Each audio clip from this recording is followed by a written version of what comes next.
A very good evening to all of my YouTube friends. Last Hindu law का जो class था उस पर आप लोगों ने बहुत सारा लाइक्स दिया, कमेंट किया, शेयर भी किया। आज थोड़ा डिफरेंट करेंगे, थोड़ा कॉन्स्टिट्यूशन को हम स्टार्ट करेंगे। और कॉन्स्टिट्यूशन बहुत लेंदी एक चैप्टर है और हिंदू लॉ भी एक लेंदी चैप्टर है।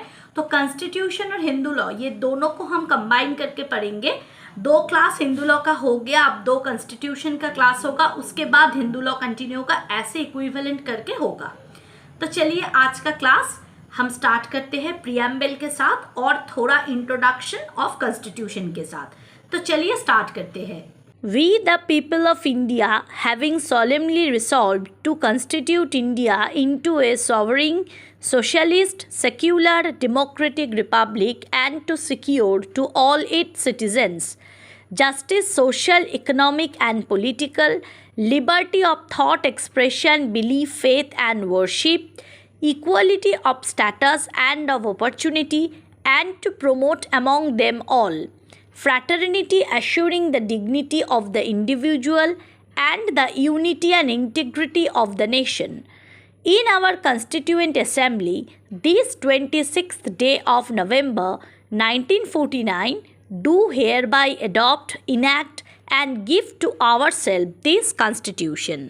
Constitution of India is a very important topic for not only LLB students. Being a citizen of India, we have to know all details about the Indian Constitution.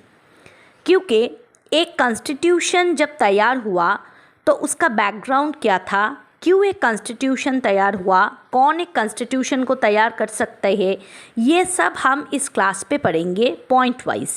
और उसके साथ साथ हमारा जो हिंदू लॉ का क्लास है वो भी चलता रहेगा। तो चलिए आज कॉन्स्टिट्यूशन का जो पहला टॉपिक है उसको हम स्टार्ट करते हैं। Some important points about the making of the constitution. एक कॉन्स्टिट्यूशन बनाने के लिए कुछ इम्पोर्टेंट पॉइंट्स थे, कुछ इम्पोर्टेंट डेट्स थे, क्यों कॉन्स्टिट्यूशन तैयार हुआ उसके बारे में आज हम पढ़ेंगे। In 1934, idea of constituent assembly put forward for the first time by M.N. Roy, a pioneer of communist movement. 1934 पे कॉन्स्टिट्यूएंट असेंबली का जो आइडिया वो M.N. रॉय के दिमाग पे पहले आया था। ये कॉन्स्टिट्यूएंट असेंबली होता क्या है?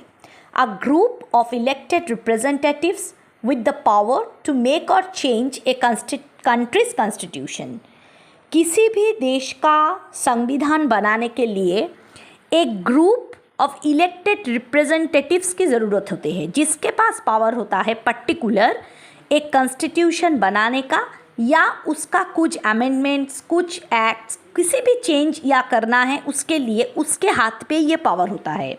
अगर हम लोगों को कल ऐसा हुआ कि हम लोग मन किया 3-4 फ्रेंड्स मिलके कॉन्स्टिट्यूशन बनाएंगे तो हम नहीं बना सकते, उसके लिए कुछ रूल्स होना, रेगुलेशंस होना बहुत ज़रूरी है। तो ये कॉन्स्टिट्यूशन बनने के पहले कॉन्स्टिट्यूएंट असेंबली होना ज़रूरी है और जिसका आइडिया पहले दिया M.N. रॉय इन 1934 में। Then in 1935, the Indian National Congress officially demanded a constituent assembly to frame the Constitution of India.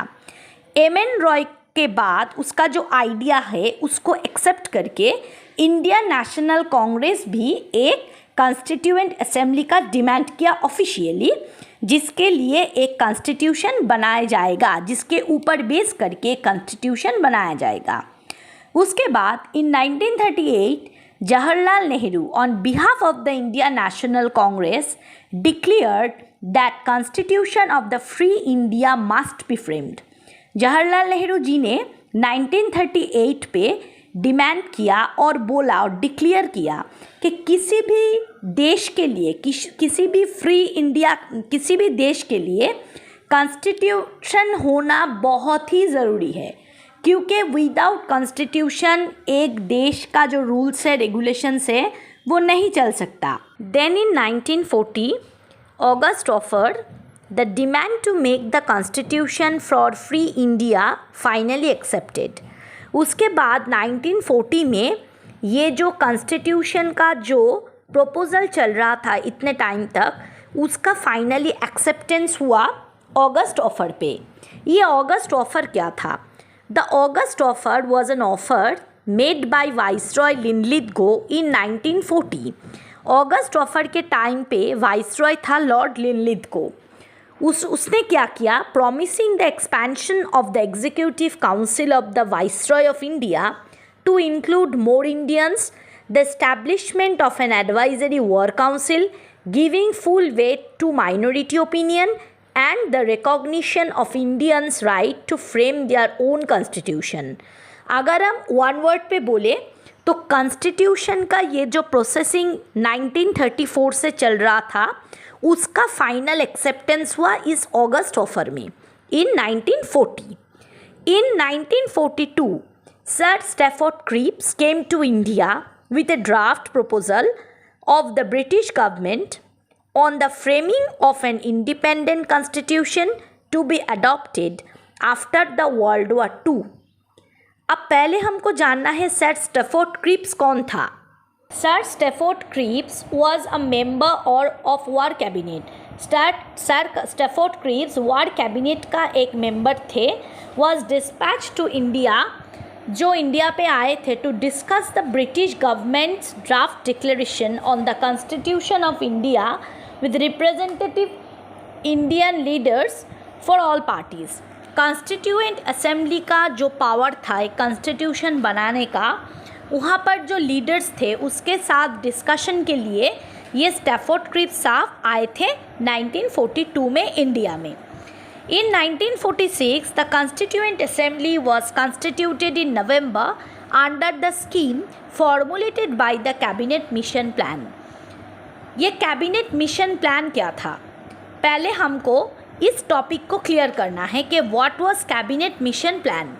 The cabinet mission plan formulated by the group proposed a 3-tier administrative structure for British India. British India के लिए 3 tyre वाला एक जो group था वो था ये cabinet mission plan, जहाँ पर the federal union at the top tier, जिसके टॉप टायर पे था federal union, individual provinces at the bottom tier पे था individual provinces, and group of provinces वो मिडिल टायर पे था। और इसका मेन पर्पस या मेन ऑब्जेक्टिव यही था to obtain an agreement with the Indian leader as to the framing of the constitution for India. तो मेन जो पर्पस था for making the constitution for India. तो next 1946 9 December constituent assembly held its first meeting. Constituent assembly तैयार हुआ और उसका जो first meeting वो था 1946 9 दिसंबर। Muslim League boycotted the meeting. Muslim League ने ये मीटिंग को बॉयकॉट किया था। And doctor Sachchidananda Sinha was the oldest member, was elected as the temporary president of the assembly. वो जो असेंबली था उसका फर्स्ट और टेम्पररी मेंबर थे डॉक्टर सच्चिदानंद सिन्हा।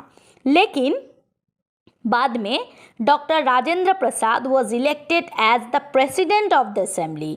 उस असेंबली का प्रेसिडेंट इलेक्ट हुआ डॉक्टर राजेंद्र प्रसाद जी ने। Next one is in 1946 13th December objectives resolution passed by Jawaharlal Nehru. Objective resolution pass किया जवाहरलाल नेहरू जी ने 1946 13th दिसंबर। ये ऑब्जेक्टिव रेजोल्यूशन था क्या? मेन ऑब्जेक्टिव रेजोल्यूशन एक प्रिंसिपल था, गाइडिंग प्रिंसिपल्स थे कि एक कॉन्स्टिट्यूशन को कैसे तैयार करें, एक कॉन्स्टिट्यूशन पे क्या होना ज़रूरी है, क्या नहीं होना ज़रूरी है, ये सब जो गाइडलाइंस है वो था इस ऑब्जेक्टिव रेजोल्यूशन ने, जिसको पास किया जवाहरलाल नेहरू जी ने। Next in 1947 22nd January the resolution was unanimously adopted by the assembly। जिस वो जो प्रिंसिपल या ऑब्जेक्टिव रेजोल्यूशन पास हुआ 1946 30 दिसंबर को, उसका एक्सेप्टेंस हुआ असेंबली में 1947 22nd January। In 1947 28th April representatives of the 6 princely states. वो 6 प्रिंसली स्टेट्स कौन कौन सा था? बड़ौदा, बीकानेर, जयपुर, पटियाला, रेवा एंड उदयपुर। वो 6 जो स्टेट्स थे वो are part of the assembly. वो सब एक वो कॉन्स्टिट्यूएंट असेंबली का पार्ट हो गया।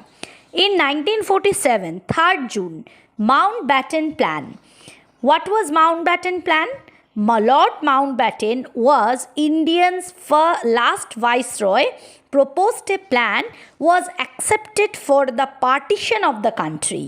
Provinces were to be declared independent successor states with the power to choose whether to join the Constituent Assembly or not.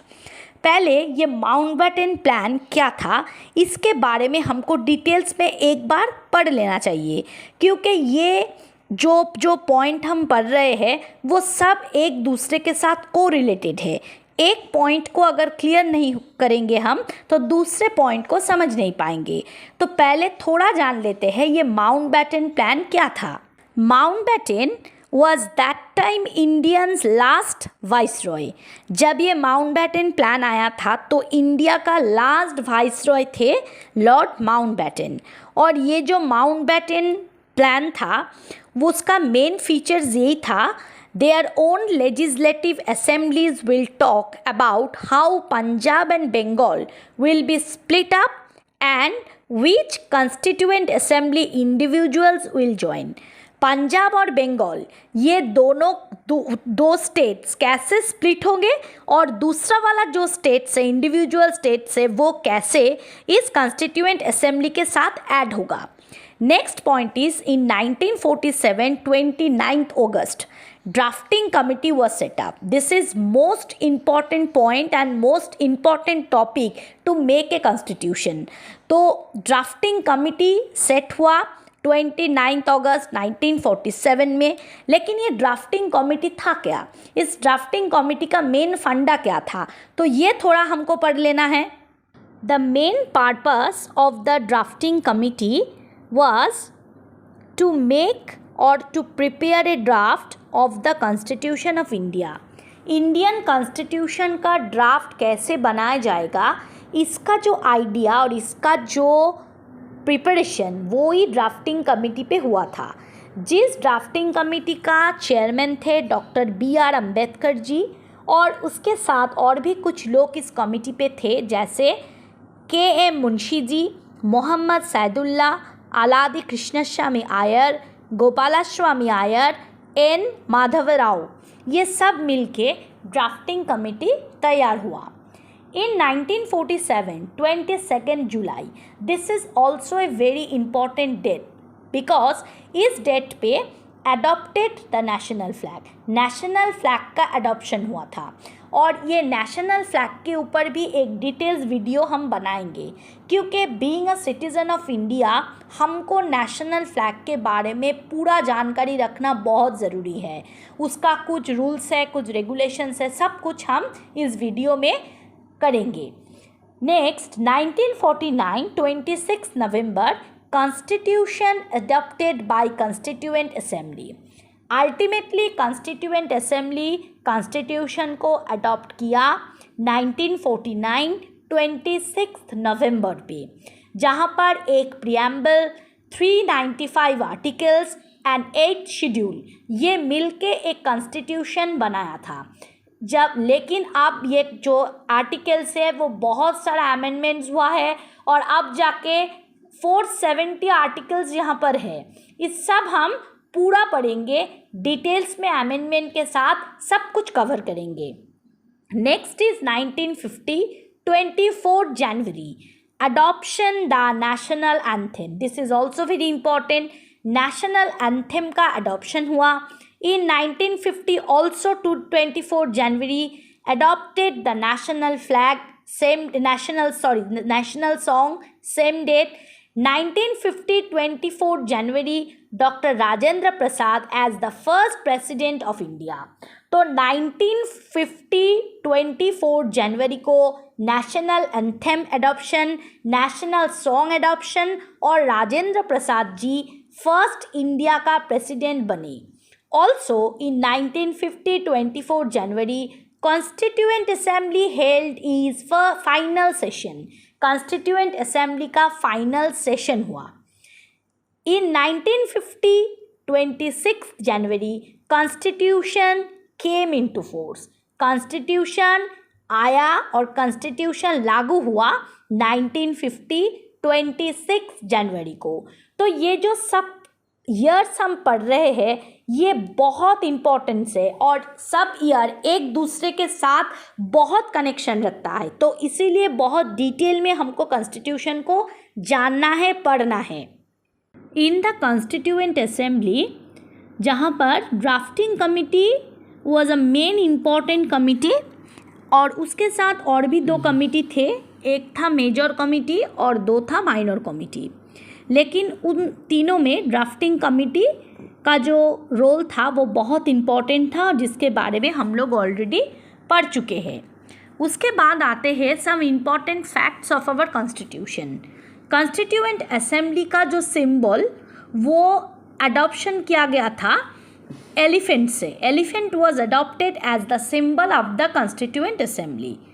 और उसके बाद S N. Mukherjee was the chief draftsman of the constitution in the constituent assembly. Constituent assembly का जो chief draughtsman थे वो थे SN. Mukherjee ji, और जो कैलीग्राफर थे वो प्रेम बिहारी नारायण रायजादा जी थे। ये हमारा कॉन्स्टिट्यूशन का कुछ बहुत इम्पॉर्टेंट फैक्ट्स थे। नेक्स्ट हम चलते हैं preamble of the constitution. Preamble तो हम लोगों को बहुत जानना ज़रूरी है और लॉ स्टूडेंट के लिए ही नहीं, being a citizen of India और किसी भी अगर हम लोग जॉब के लिए इंटरव्यू के लिए जाए तो प्रीएम्बल को याद रखना बहुत इम्पॉर्टेंट है। तो ये प्रीएम्बल का इंट्रोडक्शन कुछ पढ़ लेते हैं।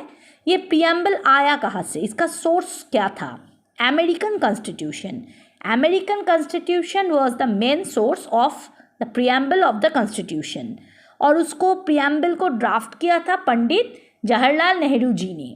और प्रीएम्बल को identity card of the constitution ये बोला था N.A. पालकीवाला जी, जो एक एमिनेंट जूरिस्ट और कॉन्स्टिट्यूशनल एक्सपर्ट थे, जिसने प्रीएम्बल को कॉन्स्टिट्यूशन का एक आइडेंटिटी कार्ड बोला था।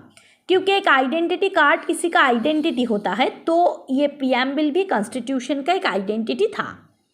और प्रीएम्बल में 3 वर्ड्स, न्यू वर्ड्स ऐड किया गया था इन 42nd कॉन्स्टिट्यूशनल अमेंडमेंट एक्ट 1976 पे।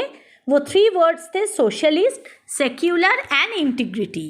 ये वर्ड्स के बारे में हम डिटेल पढ़ेंगे क्योंकि ये सब की वर्ड्स हैं। सिर्फ ये तीनों ही नहीं, sovereign, socialist, secular, democratic, republic, justice, liberty, equality and fraternity, ये सब अगर हमको किसी ने पूछा कि प्रीएम्बल का की वर्ड्स क्या है तो हम ये सब वर्ड्स को ही बोलेंगे। Number 1 is sovereign, 2 socialist, 3 secular, 4 democratic, 5 republic, 6 justice, liberty 7, equality 8 and fraternity 9। इस 9 को जो कीवर्ड है इसके बारे में भी हम लोग पूरा पढ़ेंगे। The 4 main ingredients of the preamble are source of authority of the constitution. Constitution का सोर्स क्या है? Nature of Indian state, Indian state का नेचर कैसा है? Objectives of the constitution, constitution का ऑब्जेक्टिव्स क्या है? And date of adoption of the constitution, constitution कब अडॉप्ट हुआ। तो ये 4 है main ingredients of the preamble. The last and final topic of this class is preamble as a part of the constitution. Preamble को क्या constitution का part बोला जाएगा या नहीं बोला जाएगा?